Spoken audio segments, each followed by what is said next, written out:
side of the wall representing the United States rather than the clown that's in there at the moment. It's really important that we get our troops out of Iraq.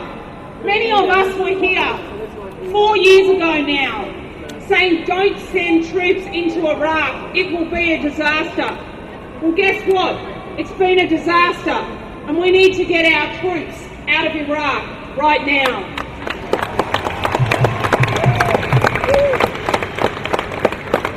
Today we are all here to send a loud, a strong and a clear message to the 21 APEC leaders that are meeting this weekend in Sydney. We say to them, take serious action on climate change. We cannot afford, this planet cannot afford another meeting of world leaders that fails to seriously tackle the issue of global warming.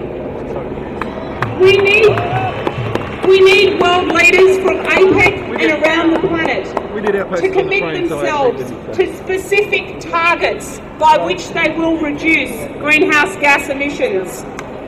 Our planet is heating up and global warming is caused because of these greenhouse gases. So we need our world leaders to commit to reduce them. John Howard's talk of long-term aspirational targets is rubbish. But it's worse than rubbish, it's worse than nothing.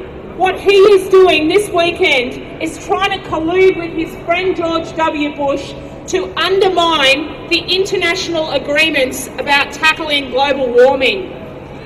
He's trying to undermine things like the Kyoto Protocol that talks about having specific binding targets to reduce greenhouse gas emissions by.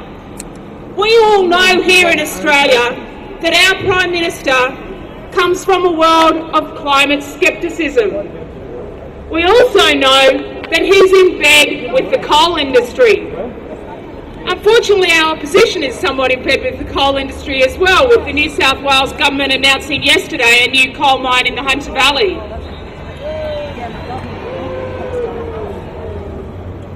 Both of them are spruiking a false hope that we can fix the challenge of climate change through dangerous pipe dreams like clean coal and like nuclear power. We need our world leaders to commit to reducing greenhouse gas emissions and to invest in renewable energy, the proven technology that can get us out of this. But yesterday our Prime Minister signed a deal with Vladimir Putin from Russia to sell Australian uranium to Russia. That is going to mean that we will see more nuclear waste and more nuclear weapons. We can guarantee that every single atom of Australian uranium that is sold to Russia will become radioactive nuclear waste. But we cannot guarantee that no atom of Australian uranium will make its way into nuclear weapons. Russia already has deals with countries such as Iran to sell nuclear weapons, nuclear fuel and nuclear technology to Iran. If we sell our uranium to Russia, that's more Russian uranium for selling to Iran and for putting into nuclear weapons. Unlike the two major parties in this country, the Greens believe that we need to end the uranium mining in Australia, end the nuclear cycle here. As a country that has so much of the world's uranium, we've got a special responsibility, and we can carry out that responsibility seriously by ending the mining of uranium in this country. The 21 world leaders that are meeting here this weekend have been responsible for an incredible number of free trade agreements throughout the Asia Pacific. These free trade agreements have driven down the wages and the conditions of working people right across the Asia Pacific. We need these world leaders to be talking this weekend about fair trade, not about free trade. Because it is only through fair trade and through cooperation that we can help to lift people in our region out of poverty. Free trade doesn't achieve that. Only fair trade can achieve that. Here in Australia, our Prime Minister doesn't need any encouragement from his APEC colleagues to try to drive down the wages and the conditions of Australian workers. He's using work choices to achieve that objective right now in this country. A few weeks from now, we're likely to have a federal election, and that gives us all a very exciting opportunity. That is to work together to sack John Howard.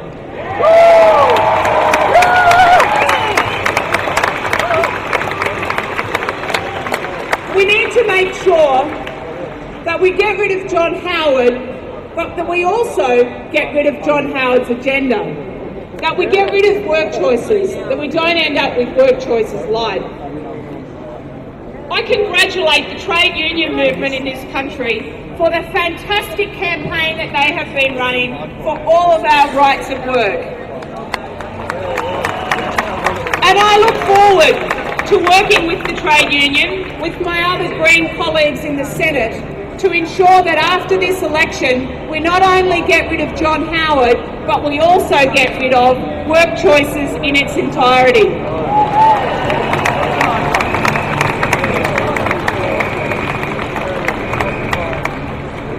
One of the great things that we have in this country is the right to involve ourselves in peaceful protest. And it's with great pride that I stand here today amongst all of you that I know are committed to expressing that right we have in this country to engage in peaceful protest. Let us today send a loud, a strong, a clear and a peaceful message that we want those 21 world leaders meeting here in Sydney this weekend to take real action on climate change, to get our troops out of Iraq and to protect workers' rights. Thank you.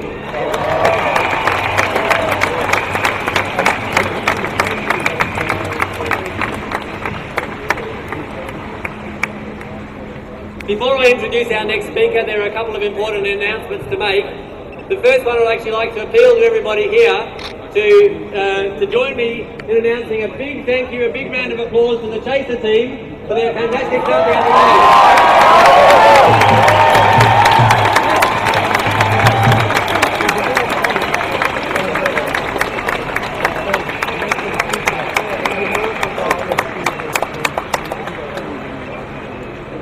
The Chasers demonstrated clearly, categorically, unambiguously that all this so-called security operation is not about protecting the world leaders, it's been about intimidating protesters, and that's why congratulations everybody for turning out today.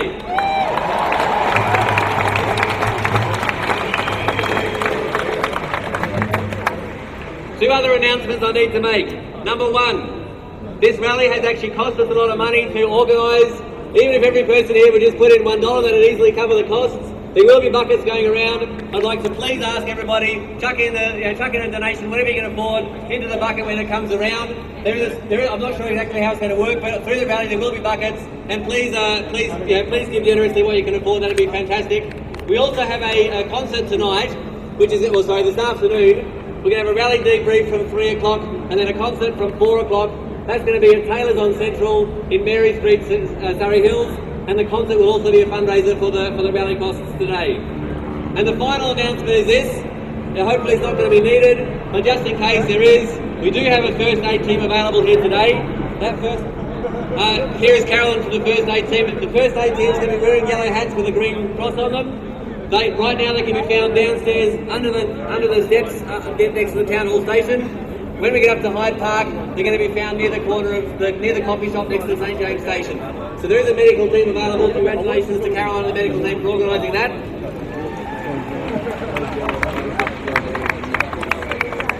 And I would like to, I'd like everyone to again give a big round of applause to our next speaker, who is Holly Crenord from the Australian Student Environment Network.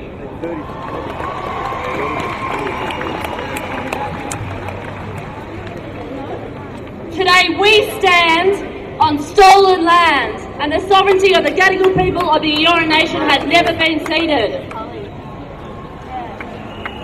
At the Sydney APEC meeting, John Howard is fueling climate disaster, expanding coal mining and exports, pushing ineffective and non-binding targets, and undermining the Kyoto Protocol.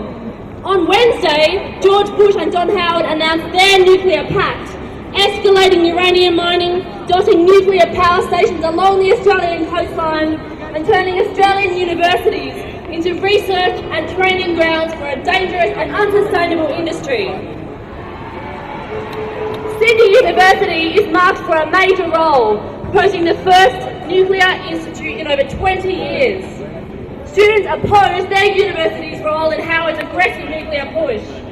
In 1986, the anti-nuclear movement saw the closure of the sole remaining school of nuclear engineering at the University of New South Wales.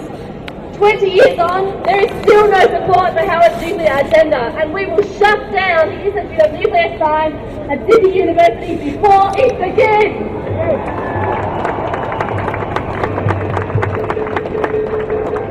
Australia's status in the Global Nuclear Energy Partnership will mean that uranium mined on Aboriginal lands and exported will return to be stored in an international nuclear waste dump proposed on Aboriginal lands in the Northern Territory. We know uranium is a dirty fuel. We know it is used to create nuclear waste, and we know that it creates radioactive waste that is toxic and deadly for 250,000 years. And we know that after 50 years in the global nuclear cycle, there is still no safe way to store nuclear waste. Despite what Bush and Howard say, nuclear is no solution to climate change. And across Australia, we will stand up, we will resist, and we will stop Howard and his nuclear agenda.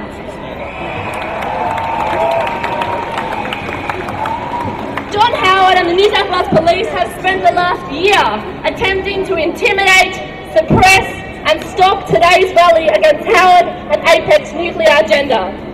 It has been difficult for us to demonstrate today. It has not been easy. But we are building this movement. 2 weeks before the federal election, we can put 500,000 people on the streets to walk against warming, demanding a renewable and a nuclear-free future. There are a host of energy options available to us. Wind, solar thermal, hot rocks, small-scale hydro, energy efficiency, and the list goes on. But our growing movement to avert dangerous climate change goes beyond the technology. We are shifting power. We are shifting power away from the 21 climate criminals here at APEC. We are shifting power away from the coal and uranium mining companies pushing their polluting agenda. We reject APEC's energy agenda. We need real action on climate change. We reject a coal and nuclear-powered future. Today, we are creating a movement that is shutting down the dangerous fossil fuel industry. And we are creating a future that is just, that is renewable, and that is people-powered. Thank you.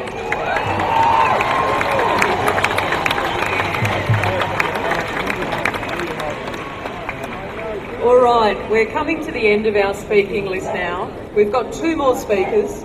The next speaker we've got is Kaiser Trad, somebody who's worked tirelessly to build bridges to improve relations between Muslim and non-Muslim Australians. So I'll welcome him now as we get closer to the march end of our rally here.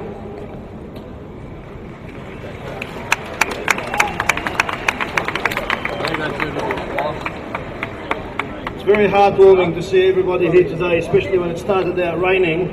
I was a bit worried, but I'm genuinely encouraged that there's so many peace-loving people who would brave the rain and come here today. And it seems that God has smiled on us and brought the sun out so that we can enjoy the rest of our peaceful rally. Firstly, I would like to pay my respect to the Gadigal people of the Eora Nation, whom I believe, if they had still been the custodian of the land, then Bush would have been turned back. We would not be engaged in the invasion and occupation of Iraq and Afghanistan. We would not have so much blood on our hands. We would not be taking away the workers' rights.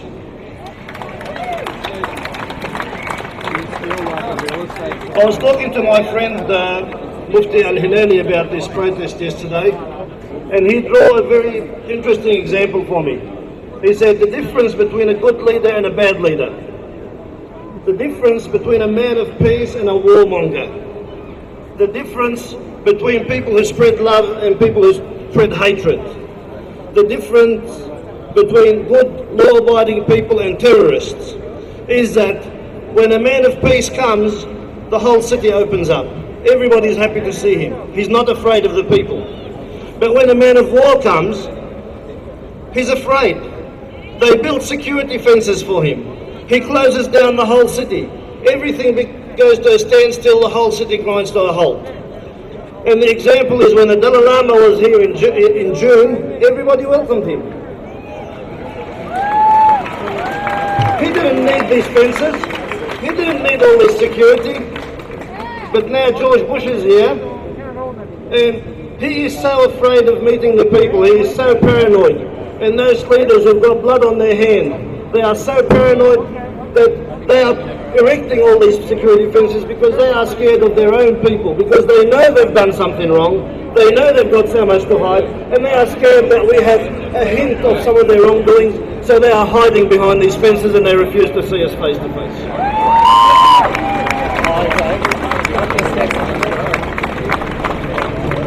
And if President Chavez was to come and accept our invitation, he would also find the same love and the same respect that the Dalai Lama received. And that is something very significant for those leaders who are hiding behind the fences and have sniper teams. Those leaders who need a contingent of 600 or 700 staff members, hundreds of security officers. They even bring their own cooks because they don't trust our cooking. They are so scared. They are so scared, and Spirit thought to the chaser thing. Spirit thought to the chaser thing.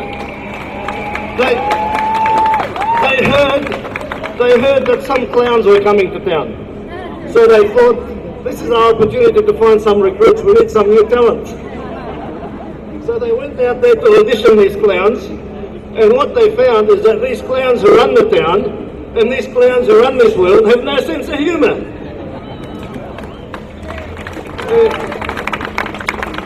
They invaded other countries. They invaded other countries to steal their oil and steal their resources, and we are paying the price. They allow big business to rape our environment, and we pay the price. And our children will pay the price. They kill and we suffer. They terrorise and we lose our freedoms. These leaders do the crime, and unfortunately we are doing the time. We are suffering, we are paying for it. I say, wake up world, we are the good guys. And your elected leaders have disgraced us all.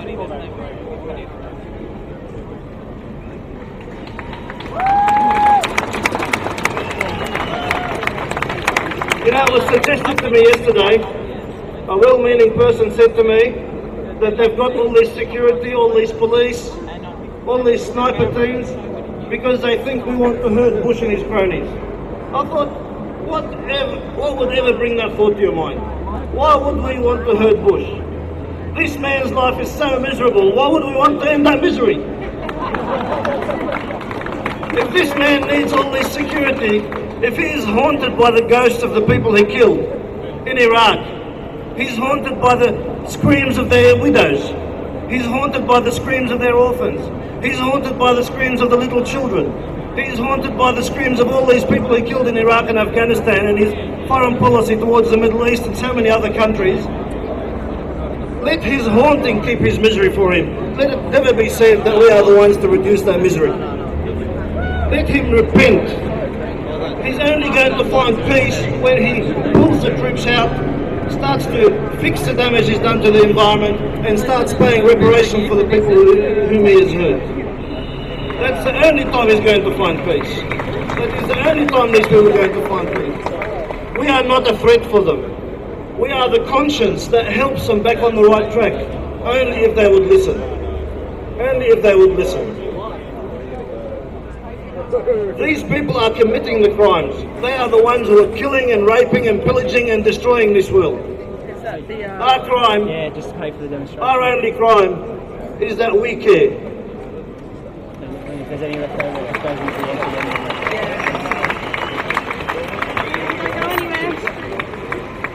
folks, it looks like we've had a bit of a crowd estimate done here, and it looks like there's about 10,000 people here this morning, which is a fantastic result. Congratulations on your courage and your steadfastness in the face of this intimidation.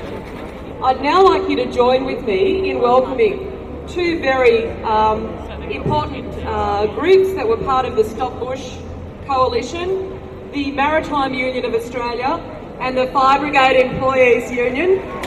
Warren Smith and Simon Flynn are now going to address this rally, and their members are up the front of our march.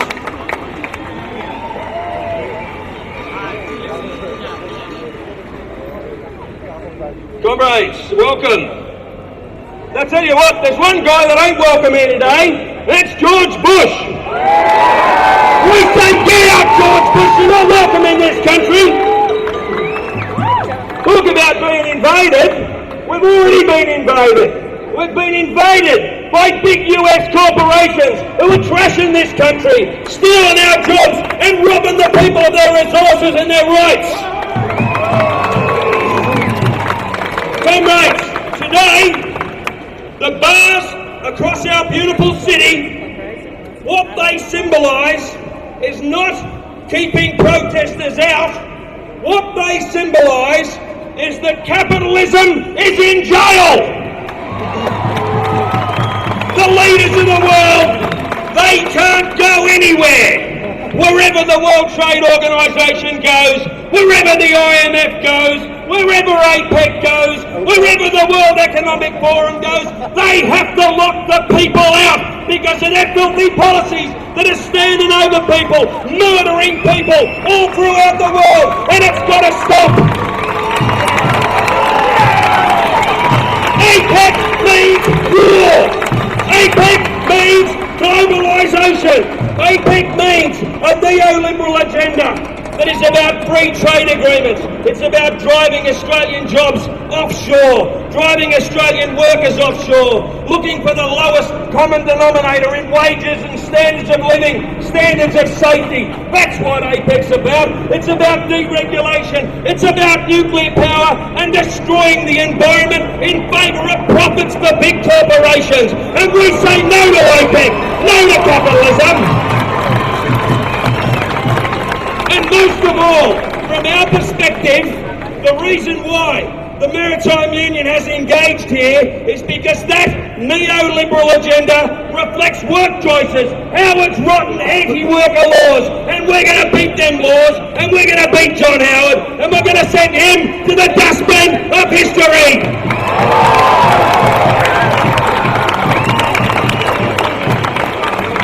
Comrades, these protests are so important. This is not just about turning to and having a bit of a day and throwing a rock at a copper. That stuff's not on. And we're not copping that.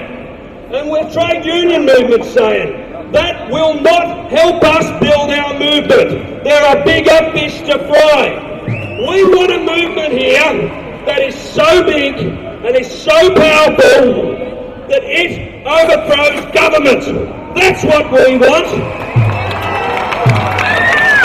Skirmishes around the side don't help. Discipline will win the day. Discipline and organisation. And that's what we need, and that's what we're going to deliver. And we're going to be here at the end of the day, and there'll be a message loud and clear to the murderers at APEC, to the warmongers, to that snivelling little excuse for a thing, John Howard. We'll be sending him a message that his time is up. And the time of neoliberalism and the time of war and the time of policies that drive down the position of working people in this country is up. The people are here and we're going to speak as one.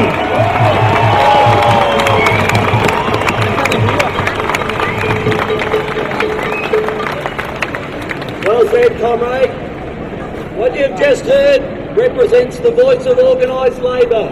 The labour movement in this country is under the pump, just as Aboriginal people are, as people on social security, as ordinary Australian workers are. We are all under the pump, and now is the time for us to unite and to create a new movement that says the end We don't want any more of that. We don't want our city turned into a fortress.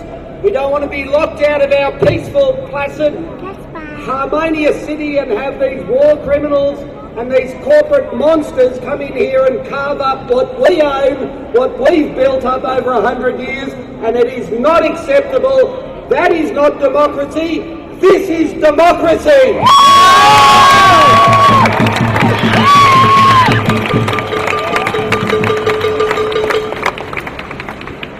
The two primary leaders down the corner in the Opera House today, John Howard and George W. Bush, are the last vestiges of the coalition of the willing, the liars, the thieves and the war criminals who misled the world and said Saddam Hussein was hoarding weapons of mass destruction. We now know that's untrue. We now know that we were lied to, we were misled, and 100,000 people have died because somebody wanted to push up the price of oil.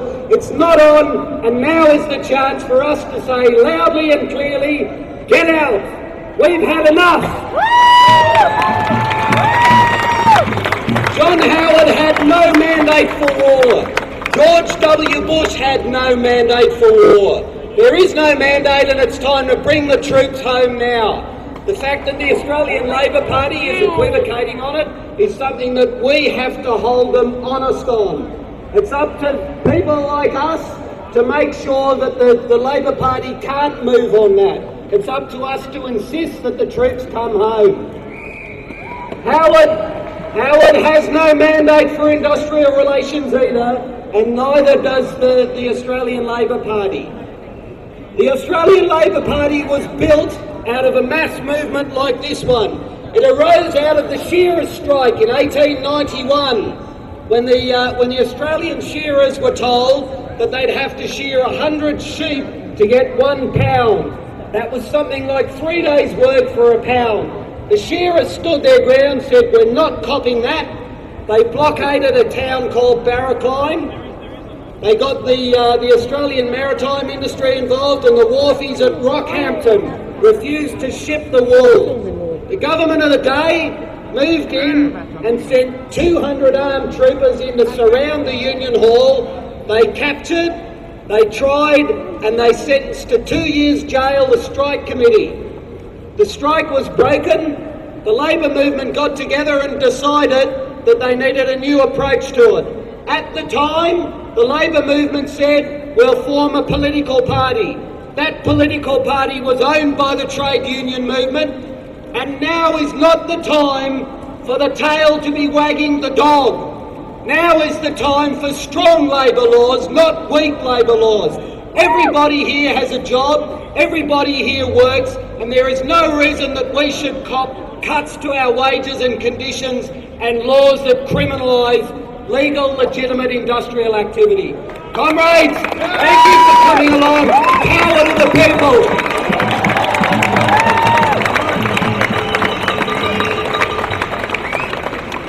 Can we have another round of applause for all the speakers here today and for the Stop Bush Coalition? We've already had a victory in not cowering in the face of the threats that have been made against this protest today. So good on everybody for turning out. Is everybody ready to march off now, to move on? All right. Remember and be mindful, don't be provoked. Don't give them the satisfaction. Our protest is going to be peaceful today. So there are marshals all along the route, and we're going to turn up Park Street. You may expect to find marshals there marshalling for the Stop Bush Coalition. And without further ado, I'll ask you to move off for a peaceful protest, respecting each other.